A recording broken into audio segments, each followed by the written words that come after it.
Peace and blessings in this corner boxing 24. Good afternoon, everyone. How's everyone doing today? Hope everybody's doing good. I'm doing pretty good myself. Can't complain as always. God is good and definitely God is great. All right, so we here, man. This corner boxing 24-hour news.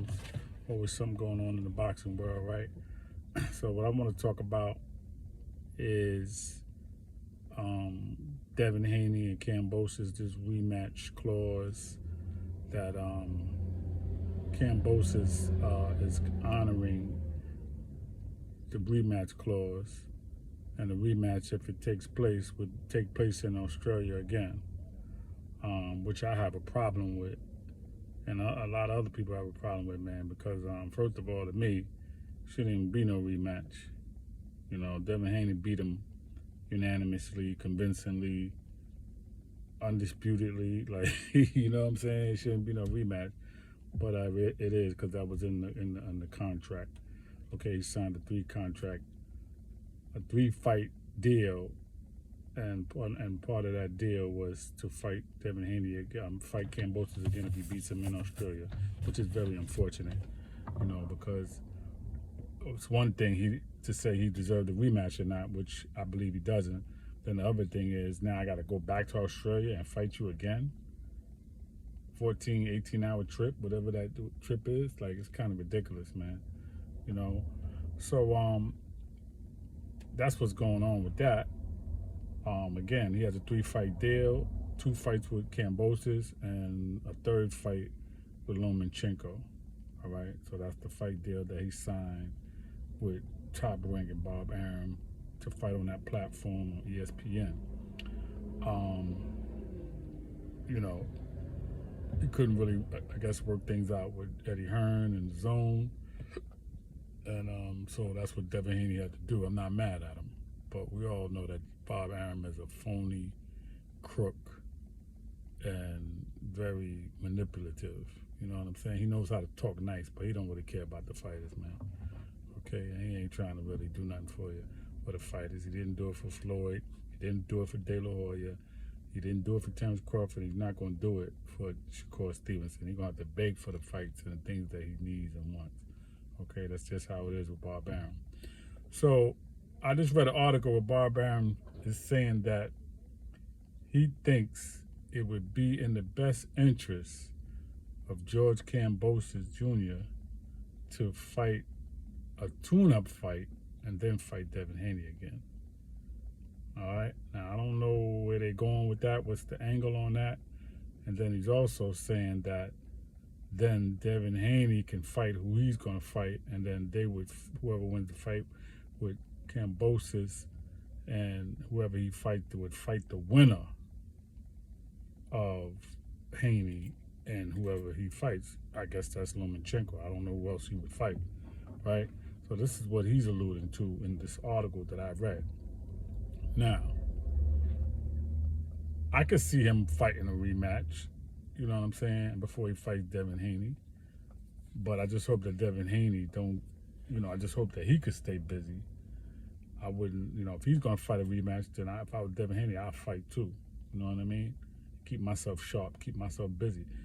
Hopefully it could be that fight with Lomachenko, get that out the way, because he could beat Lomachenko, okay? So hopefully he could just do that. George Kambosos, who's he going to fight, though, for a rematch? That's the thing. I really don't know how they're going to really work that out. But if he needs a confidence builder, at the end of the day, he could fight whoever. He's not going to beat Devin Haney. Devin Haney got his number. And he got his number just with the jab. Just the jab alone can beat George Kambosos. Of course, there's a way to beat a jab, but George Kambosos is not going to do it. You know what I'm saying? He's not going to beat Devin Haney with his jab, because Devin Haney got more in his arsenal.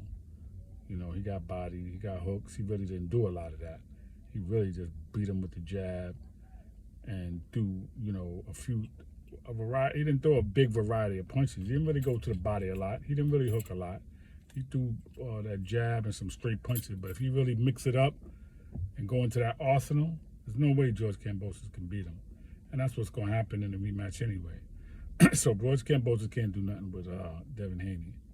So again, Arum says he feels like he could use a rematch. I don't know if that's going to happen, but I know that he said that he needs a tune-up fight. I don't know if that's going to happen, but I know he definitely he's exercising the rematch clause, and he's saying he knows that he could beat Devin Haney. But it ain't no way. He ain't beating Devin Haney, man. I don't care what nobody say. All right? He should have humbled himself and, learn from the lesson of Teofimo Lopez. When Teofimo Lopez beat Lomachenko, he got crazy with his mouth. He was a champ. He was on top of the world. He was this, he was that, and he was a shot caller.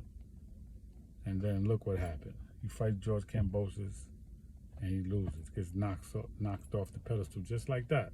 That's why you got to be humble, man. You got to be careful what you say and how you say it. Okay, so now here goes George Kambosos. What happens to him? Same exact thing. You know what I mean? Everything stacked in your corner. You're in Australia where you live. You got your crowd. You got everything you wanted. You even got the money you wanted. $10 million. Got everything. And you thought that you was on top of the world. And then bam, you lost. Them belts got taken from you. See what I'm saying? All because what? You don't want to be humble. You didn't know how to be humble. And it's a wrap for you. You're not going to beat Devin Haney. You're not going to beat Teofimo Lopez again. I think Teofimo Lopez, he learned from that shot. If you fight him again, you're not going to beat him either. Fight a rematch with him. Maybe that's the rematch he could fight. I know that's too dangerous, though. You're not going to do that. No, they definitely, I'm definitely going to do that, even though that would be the easiest fight because they're both on the top rank. But I know you're not going to go there. So we'll see how that really pans out. You know what I'm saying? We'll see how that goes.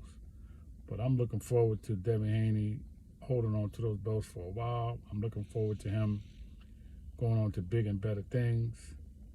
And hopefully he'll get to fight Tank at some point. And at some point, maybe he'll get to fight Shakur Stevenson, man. Those are the fights that need to happen. Okay? For his legacy. And, they need to fight each other. They need to fight each other, man. And put money in each other's pockets. Help each other out by putting money in each other's pocket, by fighting. But then also, man, for legacy, man, how boxing used to be. Everybody fighting each other. No running scared. Okay, so I just hope, man, that could happen. And, I'm looking forward to Devin Haney, man. Winning that rematch and going on to big and better things. Eventually, I'm sure he's going to move to 140. And then we'll see what happens for him there.